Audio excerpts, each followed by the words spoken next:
అదేవిధంగా BRS party senior నాయకులు బాలరాజు గారు, అదేవిధంగా బీజేపీ సీనియర్ నాయకులు ఎన్వి సుభాష్ గారు ఉన్నారు, రాజకీయ విశ్లేషకులు అందే సత్యం గారు ఉన్నారు. బాలరాజు గారు, మీ దగ్గరికి వద్దాం. Good morning. చూసాం కదా ముఖ్యమంత్రి గారి కామెంట్ చూసాం. దీని వెనకంతా ఏదో పెద్ద కుట్ర కోణం జరుగుతుంది, ఒక మాఫియాలా తయారైపోయారు, ఉద్యోగాలు రాకుండా చేస్తున్నారు, కొందరిని ఉసకొల్పుతున్నారు అనే విధంగా ఈరోజు ప్రభుత్వం నుంచి ప్రభుత్వంలో ఉన్న పెద్దలు కావచ్చు, కొంత మంత్రులు వీళ్ళంతా మాట్లాడుతున్నారు. ఏం చెప్తారు దీనికి సంబంధించి? ముందుగా రాజేష్ గారు, అదేవిధంగా మీకు 60 యజమాన్యానికి, 60 ప్రేక్షకులకి, ప్యానల్ పెద్దలు హర్షవర్ధన్ రెడ్డి గారికి, అందే సత్యం గారికి, ఎన్వి సుభాష్ గారికి నమస్కారం. మరి అలా మహబూబ్ నగర్ లో మాట్లాడినటువంటి తీరు ఏదైతే ఉందో, తెలంగాణ సమాజమే కాదు, తెలంగాణ 50 మంది నిరుద్యోగుల్ని, తెలంగాణ విద్యార్థుల్ని కించపరిచేటట్టు ఒక ముఖ్యమంత్రి మాట్లాడిన మాటలు అనేవి చాలా వెగుటు పుట్టిస్తా ఉన్నవి. ఇది వాస్తవంగా ముఖ్యమంత్రి మాట్లాడుతా ఉన్నాడు, ఒక ప్రతిపక్ష నాయకుడిగా ప్రతిపక్షంలో ఉన్నాడు, అధికారం రావాలని కొట్లాడుతున్నాడు, మాట్లాడుతూ ఉన్నాడు. సార్, ఇప్పుడు నిరుద్యోగుల్ని అంటే ఒక మాట అడుగుతాను, ఆయన అనడంలో తప్పు అనిపిస్తుందా మీకు? మరి నిజంగా మీకు నిరుద్యోగుల మీద ప్రేమ ఉంటే మీరు చేయొచ్చు కదా దీక్ష. మరి ఇప్పుడు కేటీఆర్ దీక్ష చేయొచ్చు కదా, హరీష్ రావు దీక్ష చేయొచ్చు కదా. మరి సార్ ఇదేనండి, నిరుద్యోగులు చేస్తున్నటువంటి దీక్షలు కావచ్చు, విద్యార్థులు చేస్తున్న దీక్షలను పట్టుకొని ఇష్టం వచ్చినట్టు సన్నాసులు దద్దామని మాట్లాడొచ్చా? అంటే దీక్షలు చేస్తే సన్నాసులు అవుతారా? మీరు రెచ్చగొట్టొచ్చా? ధర్నాలు చేస్తే దద్దమ్మలు అవుతారా? మీరు నిరుద్యోగులను రెచ్చగొట్టొచ్చా అంటున్నారు వాళ్ళు, అదే అడుగుతున్నారు. ప్రజాపాలనలో ఏ దీక్షలైనా చేయొచ్చు, ఏ ధర్నాలైనా చేయొచ్చు, ఏ వినతి పత్రాలను చేయొచ్చు. ఎప్పుడైనా బార్గేట్ లేకుండా గేట్లు ఓపెన్ గా తెరుస్తాయి అన్నావు కదా, ఏ గేట్లు ఓపెన్ తెరుచుకున్నాయి ఆయన? ఏ పోలీస్ స్టేషన్ పై చూద్దాం పాండి, ఏ కార్యాలయం పై చూద్దాం రాండి, ఎక్కడ బార్కేళ్ళు లేవు. ఇప్పుడు బాహుబలి బార్కేళ్ళు వచ్చినాయి. అసలు తెలంగాణ ప్రభుత్వం గతంలోనే బార్కేళ్ళు ఉండే, ఇప్పుడు బాహుబలి బార్కేళ్ళు అంటే 1 మీటర్ పైన పోలీసులు నిలబడి పైనంగా చూసే బార్కేళ్ళు వచ్చినాయి. అంటే ప్రజాపాలనలో బాహుబలి బార్కేళ్లు చూద్దాం. రేవంత్ రెడ్డి గారి సర్కారు ప్రజాపాలనలో వచ్చిన మార్పు ఇది. రాజేష్ గారు, నేను ఏమంటున్నంటే, డెమోక్రసీలో మీరు ఏదైతే ముఖ్యమంత్రిగా ఉన్నారు, ముఖ్యమంత్రిగా మీరు అనేక రకాల హామీలు ఇచ్చినారు. పిసిసి ప్రెసిడెంట్ గా ఎలక్షన్ మేనిఫెస్టోలో మీరు ఇచ్చిన హామీలు, మీరు ఇచ్చినటువంటి మేనిఫెస్టో అంశాలను మేము చర్చిస్తా ఉన్నాము. మేము కొత్తగా అడగట్లేదు. డిఎస్సి వాయిదా వేయాలంటున్నారు. గతంలో మీరే చెప్పారు కదా, డిఎస్సి మెగా డిఎస్సి వేస్తామన్నది మీరే, 25,000 ఉద్యోగాలు వేస్తామన్నది మీరే. మరి అలా అదే 25,000 ఉద్యోగాలు ఏమని నిరుద్యోగులు అడుగుతారు, విద్యార్థులు అడుగుతారు తప్ప. రాజేష్ గారు ఒకటి. రెండోది, 1:100 పిలుస్తాం మేమని మీరే అన్నారు. పిలవమని చెప్తున్నారు వాళ్ళు, గ్రూప్ 1 సంబంధించిన వాళ్ళు. మరి మీరు ఇచ్చిన హామీని మీరు అమలు చేయమని వాళ్ళు అమలు చేయమని చెప్తా ఉన్నారు. అదే నిరుద్యోగ వృత్తి ఇస్తామన్నది మీరే, 4,000 ఇస్తామన్నది మీరే. చూడండి బాలాజీ గారు, వాళ్ళు వచ్చి సంవత్సరం కూడా కాలే, మీరు క్వశ్చనే చేయకండి. ఎందుకంటే మీరు 10 ఏళ్ళ నుండి మీరు చేయలేని పని ఈ రోజు వీళ్ళు చేస్తున్నారంటే ఏం చెప్తారు? వాళ్ళకి సమయం ఇవ్వాలి కదా, వాళ్ళు ఇప్పుడు చేస్తూ ఉన్నారు కదండి. 10 ఏళ్ళు మీరు ఉండి ఎందుకు ఇవ్వలేకపోయారంటే ఏం చెప్తారు? మరి రాజేష్ గారు, ఇప్పుడు ప్రజాస్వామ్యంలో క్వశ్చన్ చేయొద్దు, అడగొద్దు అంటే తప్పు సార్. ఇప్పుడు అందే సత్యం గారు చెప్తారు, హర్షవర్ధన్ రెడ్డి గారు చెప్తారు, ఎన్వి సుభాష్ గారు చెప్తారు.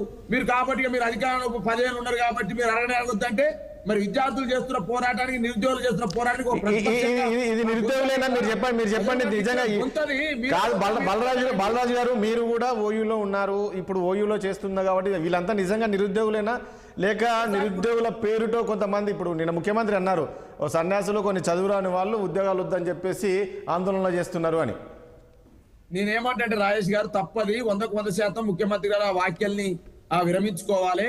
ఇలా నిరుద్యోగ సమాజాన్ని, విద్యార్థి సమాజాన్ని అవహేళన చేసినారు, వారు కించపరిచినారు. ఇలా ఉస్మాన్ సిటీ వేదికగా జరుగుతున్న ఉద్యమంలో సార్, ఇలా నేను ఒక జర్నలిస్ట్ పైన దాడి జరిగింది. ఆ జర్నలిస్ట్ కూడా బీఆర్ఎస్ పార్టీ సంబంధించిన వాళ్ళైనా? ఇది ఎక్కడ అన్యాయం నేను అడుగుతా ఉన్నాను. విద్యార్థులు నిన్న ఆందోళన చేస్తా ఉన్నారు, మీరు రాండి, హర్షవర్ధన్ రెడ్డి గారిని ఎంట పెట్టుకొని పోతా, అంజ సత్యం గారు విశ్లేషకులు వారిని ఎంట పెట్టుకొని పోతా, మీరు కూడా మీ టీవీని తీసుకొని రాండి, ఉస్మాన్ సిటీలో జరుగుతుందేదో చూడండి. అక్కడ జరుగుతుంది ఏం లేదు సార్. వాళ్ళు అడుగుతా ఉన్నారు సార్, నిన్న మొన్నటి దాకా మేము టెట్ ప్రిపేర్ అయ్యాము, కావాలేదు కాబట్టి టెట్ కు డిఎస్సికి నిర్వహణ మధ్య మాకు కొంత సమయం కావాలని అడుగుతా ఉన్నారు సార్. అదే విధంగా మీరు మెగా డిఎస్ చేస్తామన్నారు. గతంలోనే బీఆర్ఎస్ ఆల్రెడీ 7,000 ఉద్యోగాలు ఆల్రెడీ నోటిఫై చేసింది, టీచర్ ఉద్యోగాల్ని. దానికి మీరు 3-4 ఉద్యోగాలు కలిపి 11,000 వేస్తే ఎట్లా? 25,000 వేస్తామన్నారు, 25,000 వేయండి అని చెప్పేసి అడుగుతా ఉన్నారు. ఈ 2 అంశాలే. ఇలా రాజకీయం లేదు, బీఆర్ఎస్ పార్టీ లేదు, కేటీఆర్ కాదు, దూదిమెట్ట బాలేదు కదా రాజేష్ గారు. 2 అంశాలు. టెట్ నిన్ననే జరిగింది కాబట్టి రిజల్ట్ వచ్చి వారం అవుతుంది కాబట్టి మాకు కొత్త వెసులుబాటు చేయండి, పరీక్ష సమయానికి ఒకటి అడుగుతా ఉన్నారు. మీరు మెగా డిఎస్ అన్నారు, 25,000 వేస్తామన్నారు, 11,000 వేసినారు, వాటి పోస్టులు పెంచండి. రెండోది, గ్రూప్ 2 కు మరియు డిఎస్సి ఏదైతే పరీక్ష తేదీల మధ్యన కొంత ట్యాలీ అవుతా ఉంది కాబట్టి ఆ పరీక్ష తేదీల సంబంధించి మార్చండి అని చెప్తా ఉన్నారు. ఈ 3 అంశాలు ఓ, ఇది ఏమైతుందంటే బాలరాజు గారు, ఒకటి ఇప్పుడు ఇట్లా మీరు వాయిదా వేస్తూ పోతుంటే రేపు మళ్ళీ ఎవరో కోర్టులకు వెళ్ళడము, తర్వాత మళ్ళీ దాన్ని వాయిదా పడ్డడం, ఇలా ఇలా ఇలా కంటిన్యూ అయితేనే ఉంటుంది కదా. గ్యాప్ వచ్చే కొద్దీ వీళ్ళకే నష్టం కదా, నిరుద్యోగులకి. ఇదంతా మీకు తెలియదా? గతంలో మీరు ఉన్నప్పుడు జరగలేదా? చెప్పు, గతంలో మీరు ఉన్నప్పుడు ఇలాంటివి ఎంతమంది కోర్టులకు వెళ్ళారు? రాజేష్ గారు, మీరు సీనియర్ జర్నలిస్టు. తెలంగాణ ఉద్యమంలో మేమందరం ఉద్యమం చేస్తా ఉంటే మమ్మల్ని కెమెరాల ముందు చూపించిన వాళ్ళు. సార్, అలా ముఖ్యమంత్రి గారు మాట్లాడిన తీరు మీకు మంచి అనిపిస్తుందా సార్? మీరు జర్నలిస్ట్ గా నేను అడుగుతా ఉన్నా, నేను వేదిక ద్వారా అడుగుతా ఉన్నా, ముఖ్యమంత్రి అట్లా మాట్లాడాల్సిన అవసరం ఉందా? కోచింగ్ సెంటర్ లో పట్టుకొని వాళ్ళు కూడా కోచింగ్ సెంటర్ లో చెప్పే వాళ్ళు తెలంగాణ నిరుద్యోగులు కాదా? వాళ్ళు కూడా ఒక కోచింగ్ సెంటర్ పెట్టుకొని వాళ్ళు చదువుకొని ఎంఏ బీఈడి చదువుకొని ఎంఎస్సి బీఈడి చదువుకొని ఒక టీచర్ గా పనిచేస్తున్నారు. అంటే టీచర్ వృత్తిని అవమానపరిచారు, విద్యార్థులను అవమానపరిచారు, నిరుద్యోగులను అవమానపరిచారు. ముఖ్యమంత్రి గారు వెంటనే బేసరస్ గా హర్షవర్ధన్ ద్వారా క్షమాపణ కోరుతా ఉన్నారు 60 ద్వారా. ఇదెక్కడ అన్యాయం అండి? ఏ నిరుద్యోగుల పేరు చెప్పి, ఏ విద్యార్థుల పేరు చెప్పి వాళ్ళందరినీ కూడా రెట్టగొట్టి ఏం చేశారని ఇవాళ మేధావులుగా షోకాళ్ళు మేధావులు అంటున్నటువంటి ప్రొఫెసర్ కోదండరావుని అడుగుతాను నేను, ఎటువైనావు నువ్వు? టీఎస్సీ వాయిదా వేయిస్తావా, ఏదో వేయించవా? అదే గ్రూప్ 1 1:1 మల్లయ్యని, ఆకునూరు మురళని, బల్మూరు వెంకట్ని, అదే విధంగా చాలా మంది షోకాళ్ళు మేధావులు ఉన్నారు కదా. ఎటువైరు మీరు? కనపడట్లేదా మీరు? 60 అడుగుతాను నేను. సుభాష్ గారు